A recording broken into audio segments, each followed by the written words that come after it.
Hola chicos, el día de hoy vamos a trabajar un tema que se llama enlaces por número de electrones. En la clase anterior hicimos un abrebocas de cómo se clasifican los enlaces.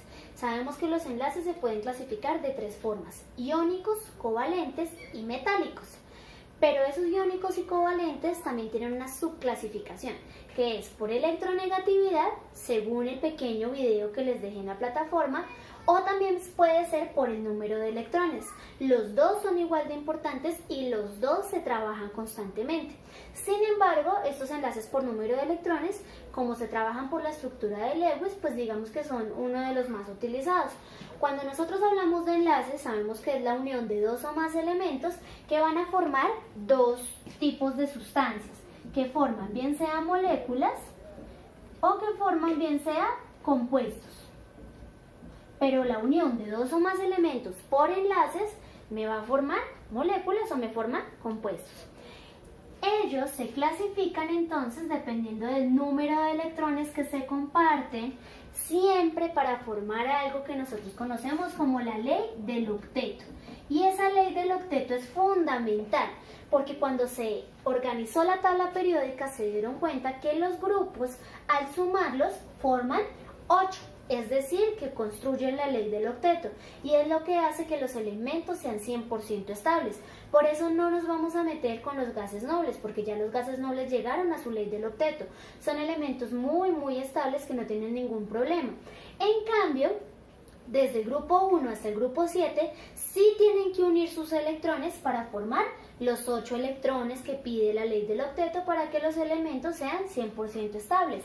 En este caso, entonces, los enlaces por número de electrones se van a clasificar en dos: en los iónicos y en los enlaces covalentes. Trabajábamos en el video anterior que los enlaces iónicos es cuando se suma el grupo número 1 más el grupo número 7 para formar siempre 8. Es la única posibilidad que tienen los enlaces iónicos, no hay otra. En cambio, en los enlaces covalentes sí las posibilidades se abren, porque voy a tener el grupo número 2 más el grupo número 6, o voy a tener el grupo número 3 más el grupo número 5, o puedo tener el grupo número 4 con otro elemento del grupo número 4, o como les explicaba, también puedo tener el grupo 1 más el 2 más el 5. El caso es que la sumatoria de esos electrones siempre me tiene que dar 8, porque es la ley del octeto. Ya saben también que se representan con números romanos porque es una ley mendeliana. Es lo que Mendeleev nos dejó para trabajar. Entonces, siempre que los voy a trabajar de esta forma, voy a tener en cuenta los grupos, es decir, aquellos elementos que se encuentran de manera vertical. No tengo en cuenta los elementos de transición porque ya sabemos que para ubicarlos en la tabla periódica ellos tienen una ubicación especial. En cambio, en el caso de los grupos A, sí voy a trabajar los enlaces por número de electrones. Entonces, cuando yo trabajo tanto iónicos como covalentes, voy a tener en cuenta algo que se llama la configuración electrónica, porque esa configuración electrónica me permite trabajar algo que nosotros llamamos como átomos. Entonces, cuando yo trabajo tanto configuración como estructura atómica, puedo hacer enlaces por número de electrones, siempre para llegar a la ley del octeto. Voy a hacer un ejemplo. Voy a tomar como ejemplo el sodio y voy a tomar como ejemplo el flúor. Entonces dice que el elemento se llama sodio, este elemento se llama flúor, número atómico del sodio 11, número atómico del flúor 9. Ya sabemos que esas Z significan número atómico. Voy a realizar configuración electrónica: 1s2, 2s2, 2p6, 3s, lo que me falte, 2, 4, 10, 1 para 11. Voy con el flúor: 1s2, 2s2, 2p, lo que me falta en este caso 5, 2, 4 y 5 para 9. Teniendo la configuración electrónica, puedo entrar a hacer la estructura atómica.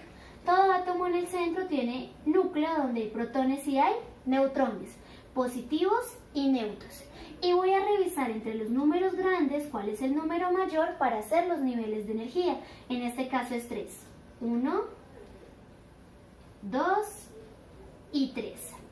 En el primer nivel de energía, 2 electrones. En el segundo nivel, 8. 1, 2, 3, 4, 5, 6, 7 y 8. Y en el tercer nivel, 1 que lo voy a dejar pintado de otro color, que es el que me va a permitir realizar el enlace. Ahora, voy a tener el flúor. Todo átomo en el centro tiene un núcleo donde hay protones y hay neutrones, positivos y neutros. Entre los números grandes, ¿cuál es el mayor para hacer los niveles de energía? En este caso es el 2, por tanto voy a hacer 2 niveles de energía. Para el primer nivel de energía, 2 electrones. Y para el segundo nivel de energía, 7 electrones. 1, 2, 3, 4, 5, 6 y 7. Y aquí la pregunta es, ¿quién está más cercano a cumplir la ley del octeto? ¿Al sodio, que le faltan 7 electrones, o al flúor, que solamente le falta 1 electrón? Pues por obvias razones está más cercano el flúor. Por tanto, el sodio lo que dice es, no se preocupe, yo me sacrifico, tome mi electrón. De inmediato le desaparece la aureola. Y al desaparecer la aureola nos vamos a dar cuenta que el flúor completó la ley del octeto, los 8 electrones, con el electrón que regaló el sodio, pero el sodio también completó la ley del octeto, porque al desaparecer la tercera aureola, al perder su electrón, pues en la segunda aureola él ya tenía los 8 electrones. Por tanto, los dos átomos son 100% felices, ambos cumplieron la ley del octeto.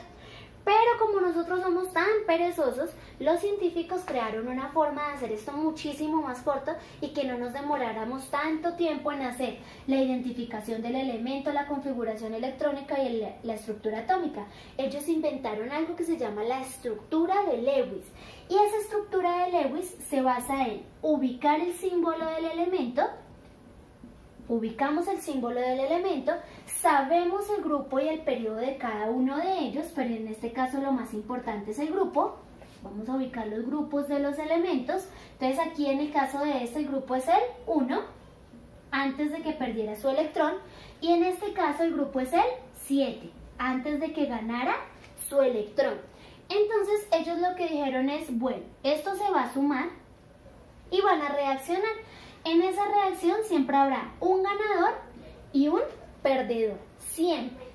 Siempre el que pierde le vamos a llamar catión y siempre el que gana le vamos a llamar anión. Y eso es lo que nosotros conocemos como iones. Un ion es una carga o positiva o negativa, pero siempre los átomos van a estar determinados por una carga.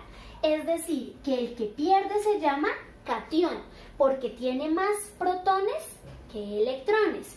Y en el caso del anión es porque tiene más electrones que protones. Me explico. Cuando nosotros trabajamos aquí protones, neutrones y electrones, positivos, neutros, negativos, protones, neutrones y electrones, positivos, neutros, negativos. Entonces vamos a decir que vamos a tener la cantidad de protones, entonces siempre será igual al número atómico, 11, 11 y 11. Y aquí 9, 9 y 9. Protones y neutrones no me importa porque ellos son los que están en el núcleo. Con los que estoy jugando es con los electrones. Entonces en este caso estoy regalando un electrón, solamente me quedan 10. Y en este caso estoy recibiendo un electrón, es decir que tendría 10 electrones. Aquí entonces, solamente tengo 10 electrones contra 11 protones. Por eso se llama catión, porque perdí los electrones. En cambio, en este caso, tengo 9 protones contra 10 electrones. Gané electrones, por eso se llama anión. No se les olviden estos términos. Un ion es una carga, sea positiva o sea negativa, pero es una carga eléctrica. Un catión es porque está perdiendo sus electrones, está cediendo. En cambio, el anión gana los electrones, son cargas negativas. Catión carga positiva, anión carga negativa. Voy nuevamente a la estructura de Lewis y cómo de forma perezosa lo vamos a representar, pero que es mucho más fácil de hacerlo. Entonces dice que el sodio pertenece al grupo número 1. Entonces Lewis, ¿qué dijo? Ubíquelo usted como quiera, un chulito, un puntico, una carita feliz, una estrellita, un baloncito, una casita, lo que usted le quiera hacer, no hay problema. Pero que eso se vea representado desde el número, desde el grupo. Es decir, desde la posición vertical que tenga dentro de la tabla periódica. En el caso del flúor pertenece al grupo número atómico 7, entonces aquí lo vamos a representar con asteriscos. Lo único que dictó Lewis, una ley, es que siempre van a estar en parejitas. Ellos siempre van a ir ubicados en parejitas y lo van a hacer arriba, abajo y a un lado y al otro. Sería un error o una ofensa contra Lewis que yo haga esto, que yo les ponga los 7 electrones. Ah, profe, pero es que ahí hay 7. Sí, yo sé que hay 7, pero siempre tendrán que estar organizaditos en parejitas, porque no podemos faltar a la ley que nos dio Lewis.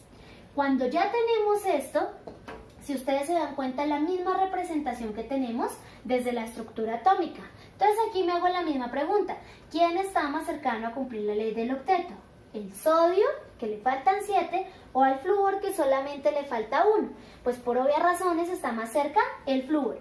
Entonces lo que yo hago es, el flúor, que ya tenía 7 electrones organizados en parejitas, va a recibir un puntico que le regala el sodio.